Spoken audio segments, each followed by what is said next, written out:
In the new Halloween Ends trailer, we get a sneak peek at one of the ways to kill Michael Myers for good. The 1978 Halloween movie by John Carpenter started a series that is still going on today, and Michael Myers is now one of the most well-known bad guys in horror movies. After Halloween Kills came out in the fall, the last part of Green's reboot trilogy, Halloween Ends, is about to come out. After scaring the people of the town for years, could Myers finally die? The Halloween Ends trailer hints at the only way to kill Michael Myers. In Halloween Kills, an angry crowd tried to kill Myers but couldn't. A new trailer for the next movie hints that there may be a way to kill him for good. A new TV spot that @HalloweenFan96 posted on Twitter, it seems like the only way to kill Myers might be for Strode to die too. Over footage of Myers killing more people who didn't know he was coming, Strode says, "This time, maybe the only way he can die is if I die too." At the end of the short trailer, we see more of a brutal kitchen fight from the first trailer. Strode then tries to stick a knife into Myers' chest. Myers has scared people in 12 Halloween movies, and he's been hurt a lot along the way, but he's never really died. Even though Halloween Ends is only the end of Strode's story and not the end of the franchise as a whole, it has a unique chance to kill Myers for the first time. Even though Strode doesn't say why she might have to die for Myers to die, her comments suggest that there may be some kind of otherworldly force at work that ties the two of them together. It's not a new idea to think that Myers might have some kind of supernatural power, especially since he can't be stopped in any of the Halloween movies. Myers is often called evil personified, which gives him a mythological feel. This could work well with the idea that Strode's life and his are linked in some way, even though many fans would be sad if Strode died in Halloween Ends. The idea that there might finally be a way to kill Myers for good is exciting. Next, every time Michael Myers almost got shot in the head. In the Halloween movies, Michael Myers has been close to dying more than once. In Carpenter's Halloween, he was shot multiple times by Dr. Loomis, Donald Pleasance, and fell off a balcony, but he got up and left right away. In Halloween 2, he was shot in both eyes, survived an explosion, and walked through the flames. In Halloween 4, The Return of Michael Myers, a truck hit him and he was shot multiple times. In Halloween 5, The Revenge of Michael Myers, he was beaten. In Halloween 6, in the first retcon, Halloween H20, 20 years later, Laurie finally killed Michael. However, Halloween Resurrection retconned this by saying that the man in the Michael Myers mask that Laurie decapitated was actually a paramedic and that the real Michael was still alive.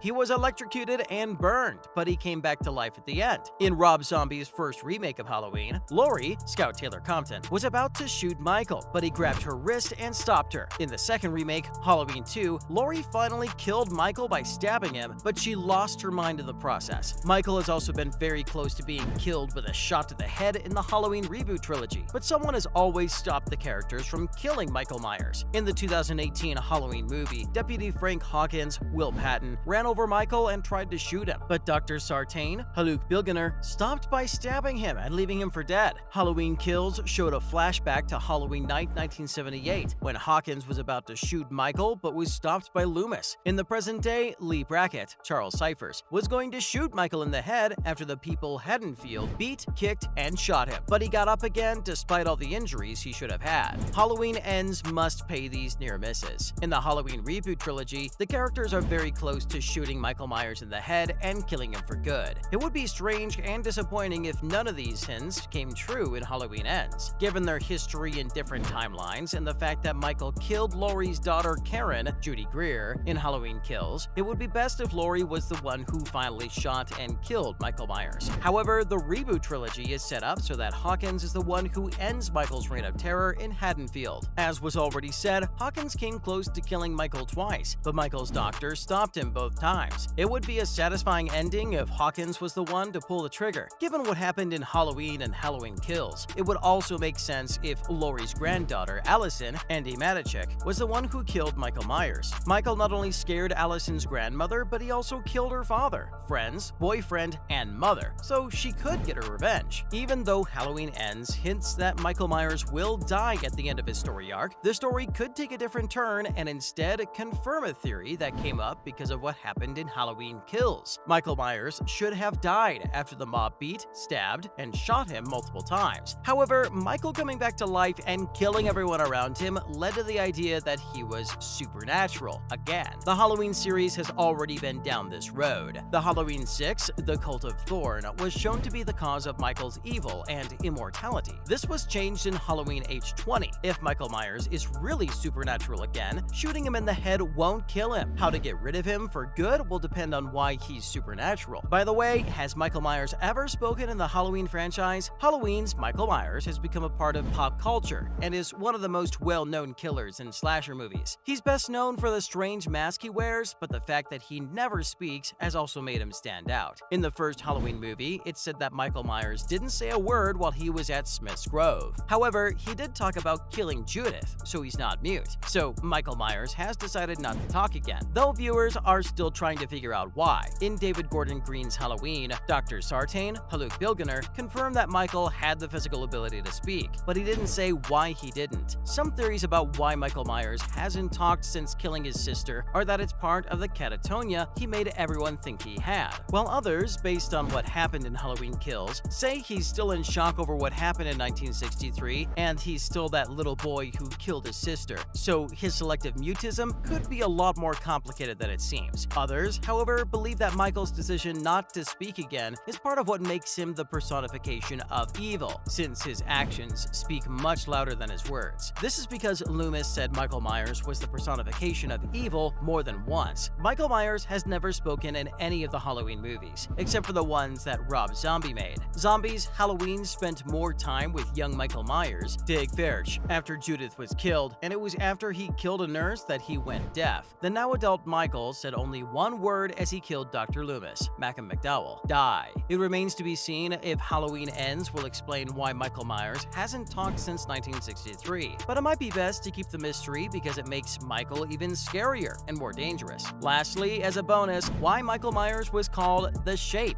in the first film. Michael Myers, the bad guy from Halloween, has become a horror icon and a fan favorite. Many horror fans know that he was first called The Shape, but they may not know why. The name Michael Myers is said a lot in the first movie, so it was clear who the killer was, but at the end of the movie, he's called The Shape instead of his name, except for the 6 and 23-year-old versions. Michael was credited as The Shape for a very simple reason. That's how John Carpenter referred to him in the script, where the nickname is first used to describe the mask. When you watch the movie and see how Michael is portrayed in each scene, you can see why he's called The Shape. He spent most of the time hiding in the shadows. Also, The Shape has an interesting story that has nothing to do with Halloween, but it could have been a source of ideas. During the Salem witch trials in the 1690s, this word was used to describe ghosts or spirits who were blamed for doing harm, which fits Michael Myers and what he does. Michael Myers is no longer called The Shape. Instead, he's called by his name, which has become a synonym for pure evil. This is true no matter how many times Halloween is retconned, but The Shape is still there in spirit. Unfortunately, guys, that's all the time we had for today. Make sure to like and subscribe to the channel. Till next time, cheers!